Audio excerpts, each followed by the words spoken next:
दोस्तों, मैं फराज मलिक एक और नए एपिसोड के साथ आपके सामने हाजिर हूँ। कल ये एपिसोड नहीं आया था कोरोना और लॉकडाउन के लेटेस्ट अपडेट का, इसके लिए सॉरी। काफ़ी सारे लोग इंतज़ार कर रहे थे और एपिसोड इसलिए नहीं आया क्योंकि मैं पिछले 2 दिन से हॉस्पिटल में गया हुआ था। हॉस्पिटल में आना जाना लगा हुआ था, जिस वजह से ये एपिसोड नहीं आ पाया, तो थोड़ा सा बिजी था। तो आइए ज़्यादा वक्त बर्बाद ना करते हुए इस एपिसोड की शुरुआत करते हैं। जो लोग हमसे नए जुड़े हैं उनको बता दें कि हम रोज़ाना कोरोना और लॉकडाउन की लेटेस्ट अपडेट आपके सामने रखते हैं, बहुत कम समय में, बहुत आसान भाषा में। गोदी मीडिया की तरह ख़तरनाक म्यूज़िक लगाकर आपको डराते नहीं हैं, बल्कि आपको तसल्ली दिलाते हैं। इसलिए हम रोज़ाना एक एपिसोड आपके सामने लाते हैं। तो शुरुआत करते हैं किसान नेता गुरनाम चटूनी के एक बयान से। जब से किसान आंदोलन शुरू हुआ है तो गुरनाम चटूनी भी उस आंदोलन की अगुवाई कर रहे हैं। एक इंटरव्यू के दौरान गुरनाम चटूनी से पूछा गया कि ये कोरोना जो बढ़ रहा है, इसको लेकर कहीं सरकार किसान आंदोलन को ख़त्म तो नहीं करवा देगी। तो इस पर किसान नेता ने एक बड़ी बात कही। गुरनाम चटूनी ने कहा कि आंदोलन शुरू हुआ था तब भी कोरोना था, तो क्या किसान रुक गया था?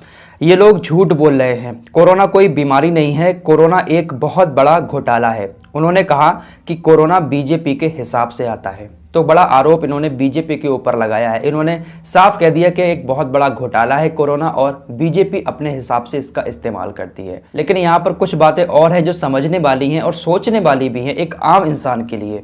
चलिए, बीजेपी के हिसाब से कोरोना आता होगा, गुरनाम चटूनी ने ऐसा कहा है, लेकिन महाराष्ट्र के अंदर तो बीजेपी की सरकार नहीं है, वहाँ पर तो शिवसेना की सरकार है। देखिए, आप लोगों के ऊपर मैं छोड़ता हूँ, सोचना आपका काम है।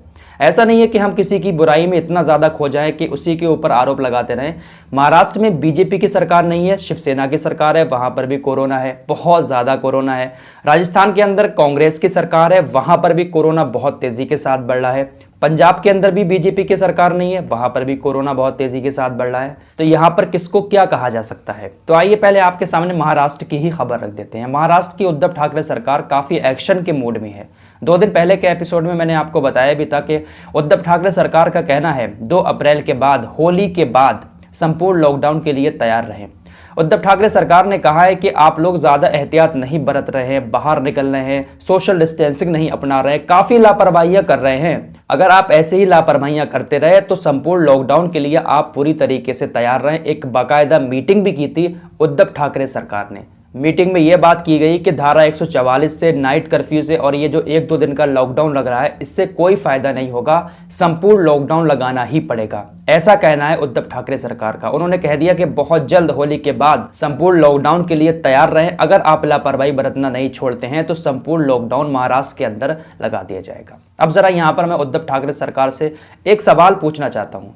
देखिए, मेरा काम सवाल पूछना है, किसी के ऊपर आरोप लगाना नहीं है। लोग इस मैटर पर सरकार से सवाल नहीं पूछ रहे हैं, वो लोगों की अपनी मर्जी होगी, लेकिन मैं हमेशा से सवाल पूछता आया हूँ और आगे भी पूछूंगा।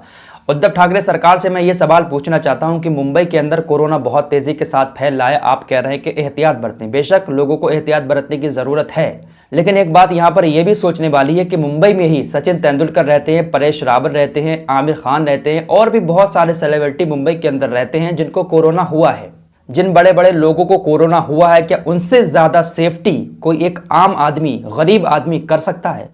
ये लोग तो हमेशा डॉक्टरों की निगरानी में रहते हैं, हमेशा हाथ धोते रहते हैं, क्योंकि इनकी तरफ से मैसेज आते हैं कि सोशल डिस्टेंसिंग अपनाइए, मास्क पहनिए, हाथ धोते रहिए। तो ये लोग तो दूसरों को ही मैसेज देते हैं, तो क्या इनसे ज़्यादा सेफ्टी कोई बरत सकता है? एक गरीब आदमी इनकी तरह बन सकता है? नहीं बन सकता ना।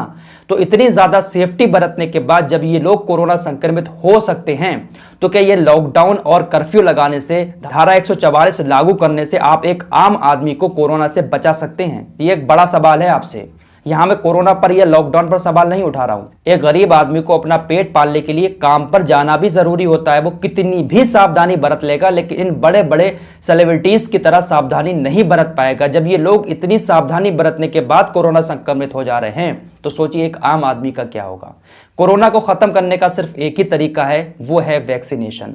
ज्यादा से ज्यादा आप जितना जल्दी हो सके लोगों तक वैक्सीन पहुंचाएं। लॉकडाउन से कोरोना कितना काबू में आया था ये आपने पिछली बार देख लिया है, लेकिन खबर यही है कि महाराष्ट्र के अंदर उद्धव ठाकरे सरकार लॉकडाउन लगाने के पूरे मूड में है। पूरे संकेत दे दिए हैं कि अगर ऐसे केस बढ़ते रहे, और केस रोजाना बढ़ ही रहे हैं, कम नहीं हो रहे हैं, बढ़ रहे हैं केस महाराष्ट्र के अंदर, तो संपूर्ण लॉकडाउन महाराष्ट्र के अंदर लगा दिया जाएगा। उन्होंने मुख्य सचिव को निर्देश भी दे दिया है कि जो खाना पानी अनाज दवाइयों की सुविधा है उसकी प्लानिंग आप लोग तैयार करेंगे, कैसे लोगों तक पहुंचाना है, क्या करना है।